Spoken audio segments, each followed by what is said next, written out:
The Cinderella Project of Maine is getting ready for their prom dress giveaways in both Gardner and Belfast in the coming month. But they're still in need of dresses and other items. If you have a larger size prom dress in your closet, maybe you can consider donating it to the project. They also need dress shoes, handbags, and clutches, as well as jewelry.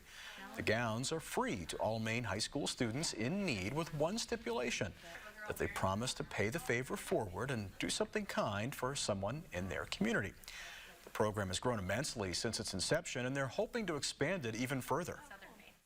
The dresses are sometimes they're new or gently used, but we try to offer a variety and make it as accessible as possible to students, just to help their families and make it a memorable and fun event versus, creating stress and pressure around an evening that should be fun and memorable and enjoyable.